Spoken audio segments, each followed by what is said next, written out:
I would have been like,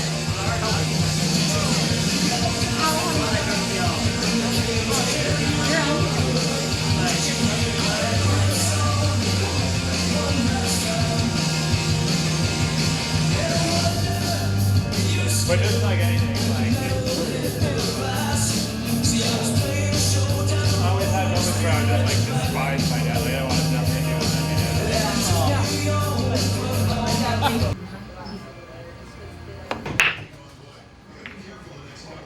Oh, almost lost right there. Boom. wow.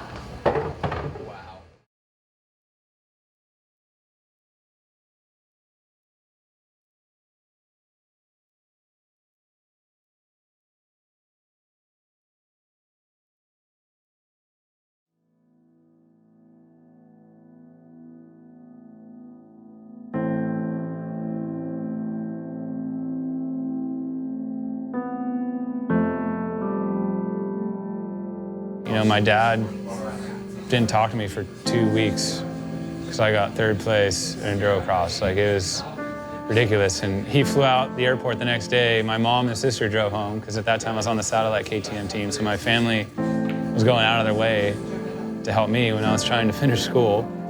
My dad was pretty pissed that I got a bronze. Obviously, I was pissed too. Like, I went from leading the race on national television to getting a bronze. Bronze isn't bad, but when you're in gold position, it sucks. And I think the part that hurt me the worst was not getting 3rd. It was the fact that like my dad was so disappointed in me. Like the next day, he flew out of the airport at like 6 p.m. and I figured we'd like go hang out and do some stuff around Austin. And he made me take him to the airport at like 9 a.m. in the morning when I woke up because he didn't want to be around me. In my family, like, you don't talk about what goes wrong. You just kind of like neglect it and it never happened. And awkward at home, the tension was cut it with a butter knife. And you know, that was kind of really the last time for me where I felt like why do you have to act like this? Like, there's more to life than racing. Racing isn't everything. I enjoy it, I'll do it while I can, but that just, it kind of sucks.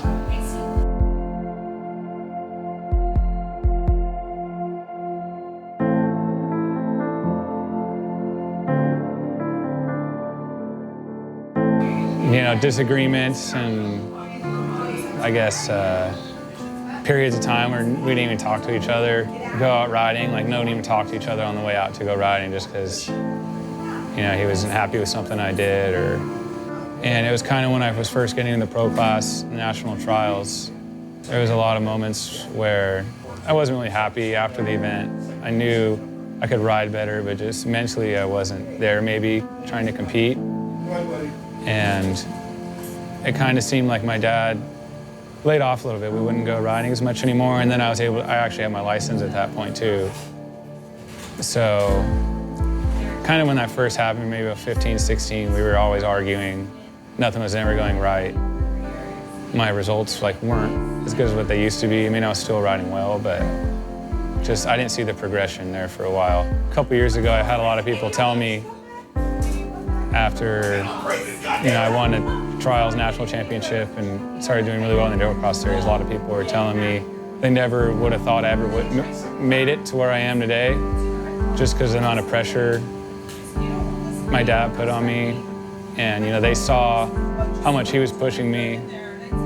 And you know, there's a lot of times where I wish it wasn't to that point. A lot of times being upset and feeling like almost unwanted and negative. You know, I think all in all, it made me who I am today, and I'm really proud of what I've accomplished. So it's in the past now, and just got to put it behind me.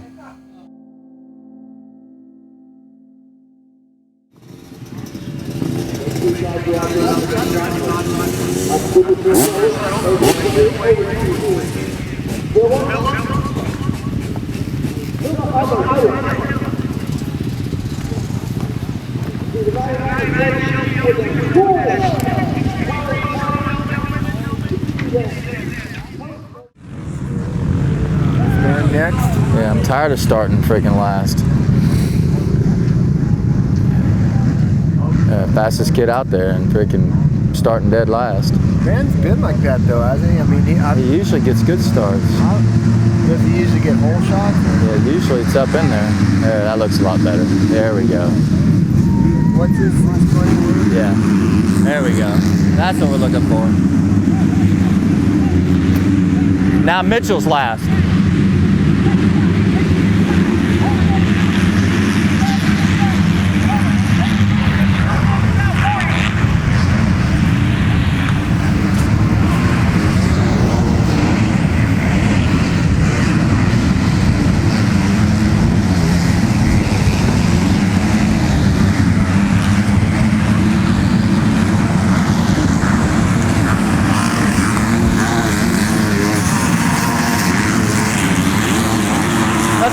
Go!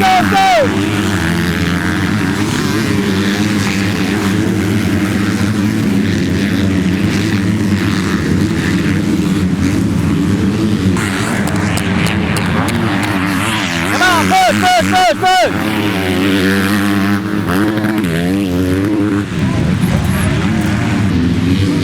There we go.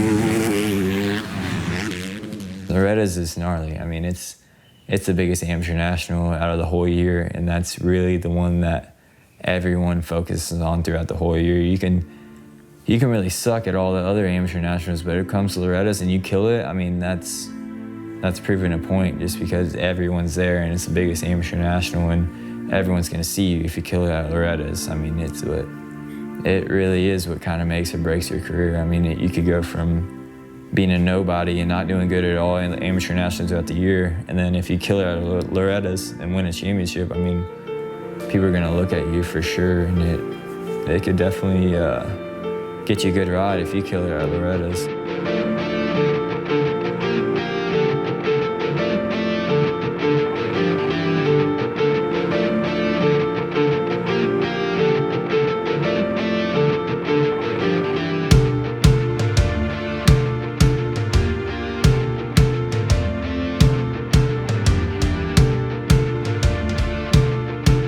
I went 1-3 and Joey crashed in the first moto, so he went 7-1, and nLynn and Zach Williams were the only ones that they were 2 points behind me in the championship.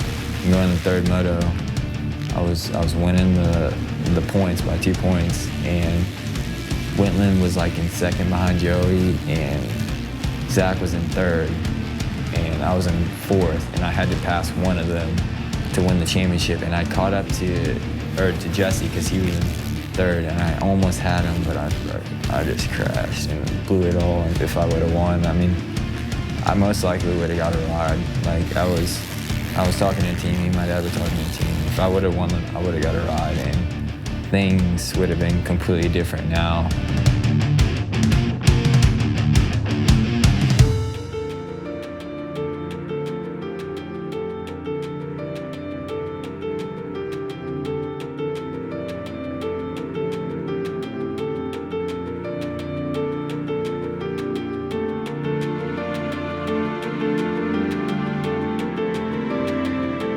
I got up, went to go grab my bike. I'm like, ooh, there was a sharp pain in my hand. And I looked down and there was a bone going out the top of my glove. In the bottom of my glove, there was blood just going everywhere. And I ran over to the flagger that was right next to me. I'm just like, call the ambulance right now. Like, this is not good. Like, this is really not good. Get him over here as quick as possible. So what ended up happening was, I guess, just me crashing so fast. My bar was slapping really hard.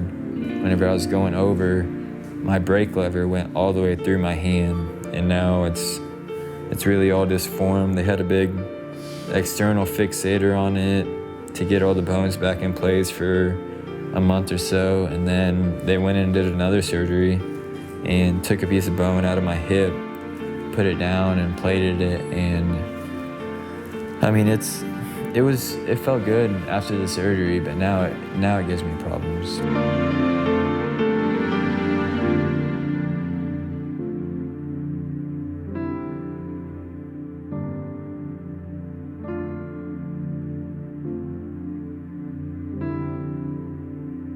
Crashed in practice. It was completely my fault. Just mistimed the section, clipped it, went over the bars, snapped my wrist, and it was really bad. It was worse than the other 2 times I broke my wrist on my left wrist. And so I went back, and that healed up pretty quick too. I missed all the rest of Supercross, but I got ready for outdoors, and I did fairly well that whole 2014 outdoor series. I had my buddy Matt Landry was my full-time mechanic. We were still driving each round, complete privateer with a van and a little trailer behind us. But that whole year was pretty good. I mean, my hand and my wrist were kind of giving me problems, but it wasn't as bad as 13. And I did pretty good that year. I mean, I got a bunch of top 20s and missed the national number by a couple spots again. But it was a pretty good year. I started feeling better and better, and that led into 2015 and my really big crash.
You know, for an engineering degree, I have so much math, physics.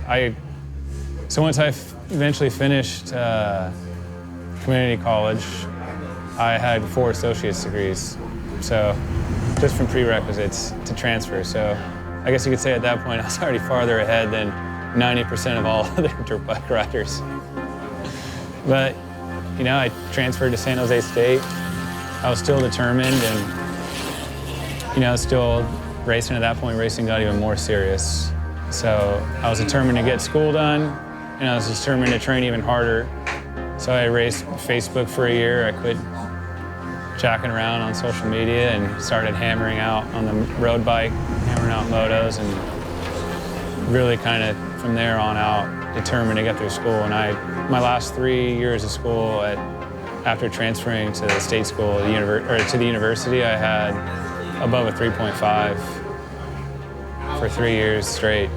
Made the Dean's honor roll a couple times.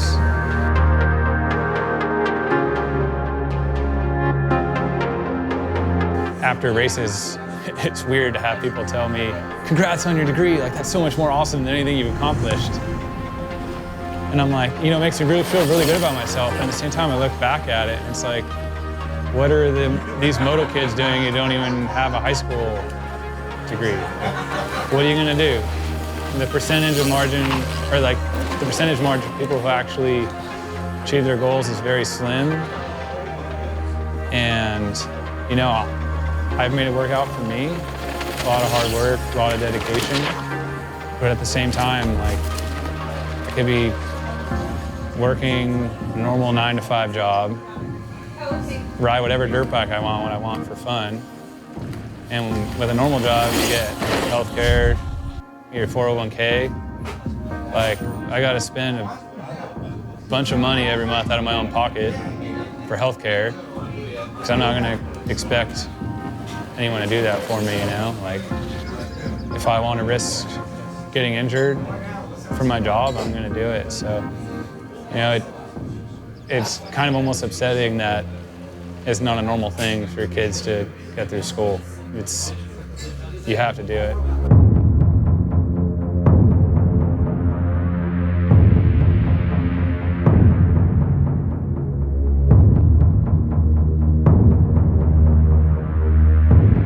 Before I'd even won the championship, I signed with a KTM satellite team in hopes that I could just make it with the big dogs. And, you know, Beta tried to sign me for the next 2 years before the first round of 2014 Endurocross even started. And they offered me exactly what I had the year before. And I told them, I'm like, I'm gonna win like the championship this year. Like, I'm not gonna ride for the same thing I was just riding for you guys. Like, I've done so much. I put Beta in like every off-road magazine. I've done video edits for you guys. I just felt like I had done so much. I mean, yeah, they took me under their wing in the beginning there, but it was kind of like, I felt like it was a slap in the face to me, because I felt like I did a lot for their brand and company. And I won 3 of the last 4 races the year before. And the fact that I didn't really see any salary increase or that much more support, I was like, I need other options. So I started fishing a little bit.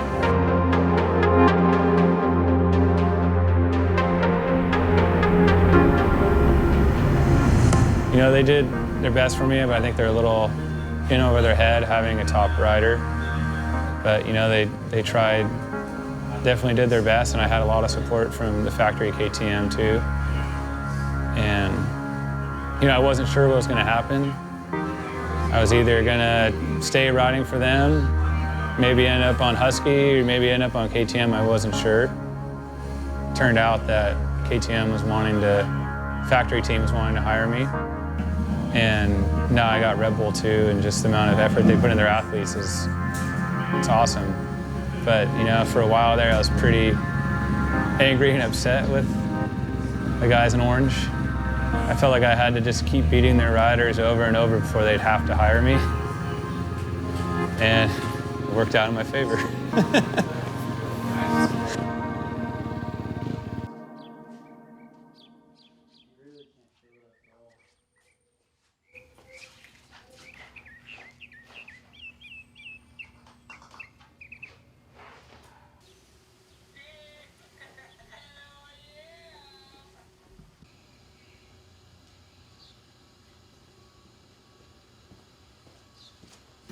It was a night race at Cycle Ranch. It was like a Thanksgiving race. It had a pretty good purse, so I was planning on making some money. And I had hit this jump before. It was like you would turn left out of the start, and it was a big double. It was kind of like 2 rollers, but the fast guys, we were doubling it, and it was pretty gnarly. But I was talking to my little brother in line. I remember this. He was kind of trying to talk me out of not hitting it because the lights weren't very good.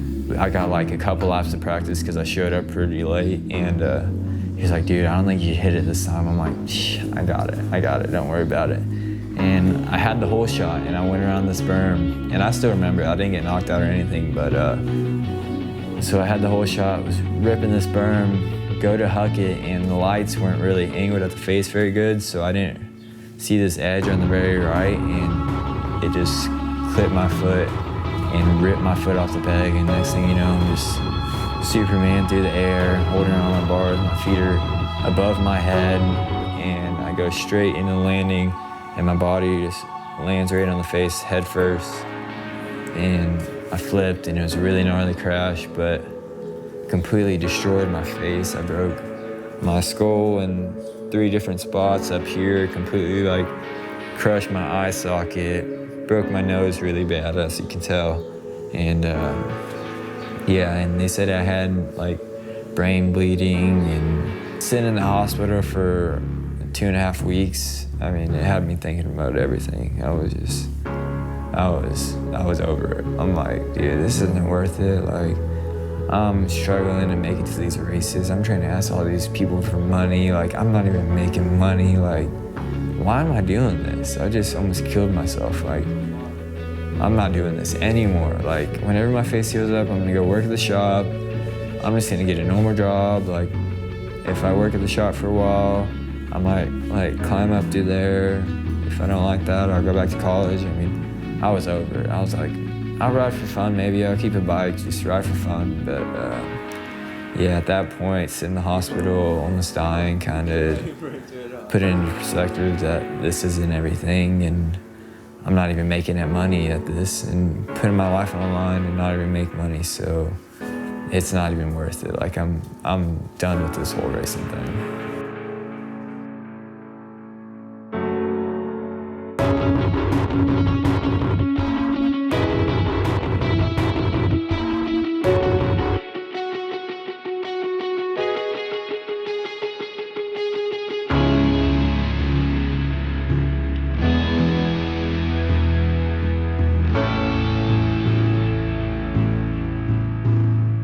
I was like, dude, I'm over this work and stuff. I'm going back to racing. Like, that's what I want to do. I rode one time and I'm like, all right, I'll take this year off, work all this year, try to save up some money, and next year I'll try to get everything together and I'm gonna be back on a Honda, back to my old setup with the mean building my motors like I was in amateurs, back to factory connection suspension. I'm pretty much restarting and doing everything back to where it was in amateurs in 2012 when I killed it. And so that's what I did. I took that year off and got ready for Supercross this year.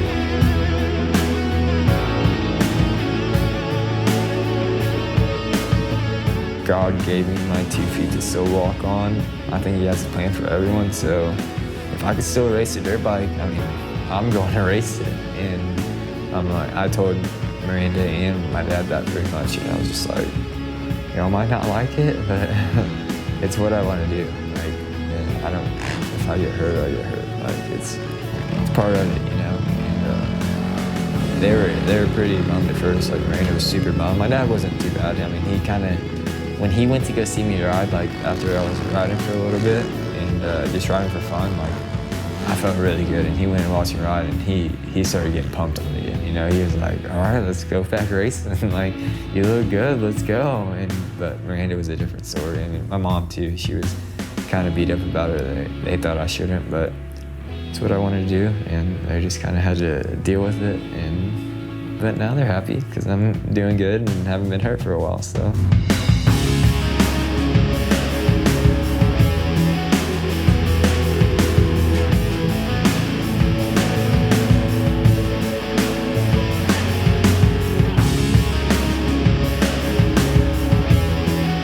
Just started clicking off rounds from there. Made my first ever main event at Daytona, and made Foxborough in Massachusetts too. I got 17th at Daytona, 16th at Mass, and then at Vegas for the finale, I qualified 20th, and I made it in the East Coast main, I guess it's considered. So I was pretty happy with that whole Supercross series, and my first real rookie year, I guess you could kind of call it, because I've been hurt. I've only got 3 other Supercross races under my belt, well, 2.5 really. So I learned each round, built each round, felt better each round. So got my first year of Supercross, my first full year of Supercross out of the way, and I was pretty happy with it.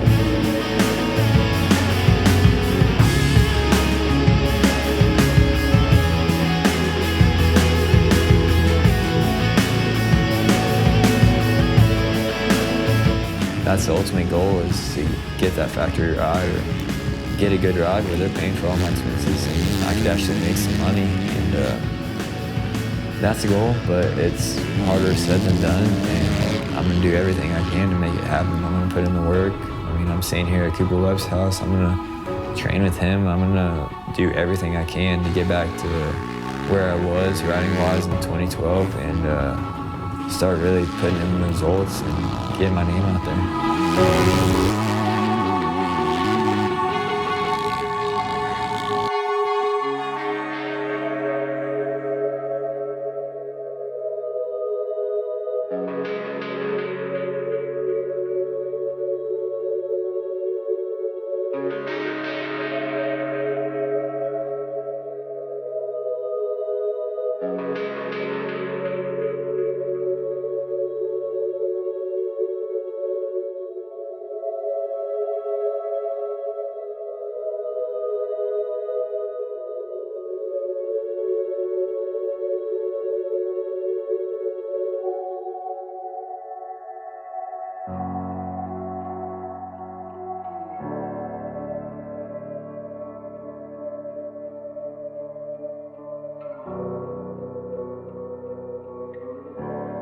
Yeah, you know, another thing about riding families, families that ride, I don't know if they're all the same or what, but like I said earlier, like a normal family vacation has never existed, ever. And, you know, through all those years of traveling with my family, you know, they definitely did a lot for me. I'm not going to take that away from them at all. But it wasn't like I was begging or asking them to buy me dirt bikes or take me to these events. It was just what we did. It was just a natural way everything worked out. But now it seems today like it's kind of held over my head, like I owe it to them. And I appreciate like tenfold, like him. I appreciate everything they've done for me, but at the same time, it's like, I feel like it's somewhat unfair that it's all held over my head. I'm just been so busy the last couple years with riding, training, going to school. I felt like I haven't been able to give back to my family, like what they've done for me, and it just sucks that it feels kind of like they make me feel like I owe it to them, when I should just want to do it just because I appreciate what they did for me. So one of these days, my mom, I don't think, has gone on a vacation without motorcycles since their honeymoon. So I'll buy my parents a trip to Hawaii or something, just so my dad hates it, because he won't be able to do anything. But my mom will be happy, so there we go.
I got a phone call from my brother, and he said, dude, are you sitting down? And I was like, what? No, why?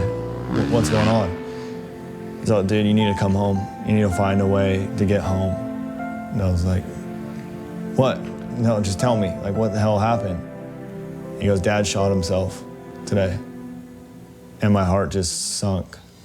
For me, like, I probably would have benefited from someone like cracking the whip for sure, because at that point in my life, I just wasn't self-motivated enough. You know, I think it came later in life when I realized kind of like how much effort you put into something. It's like, you know, you might as well do it 100%, and like, there's no messing around.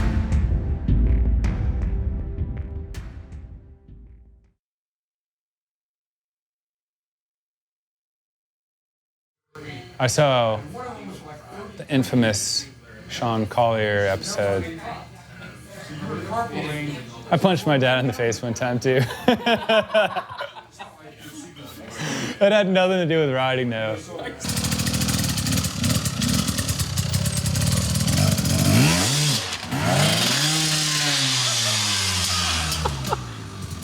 Nailed it. We got a blooper. Good. How did you walk off that thing? So good. Ready when you are. Good to go. Yep.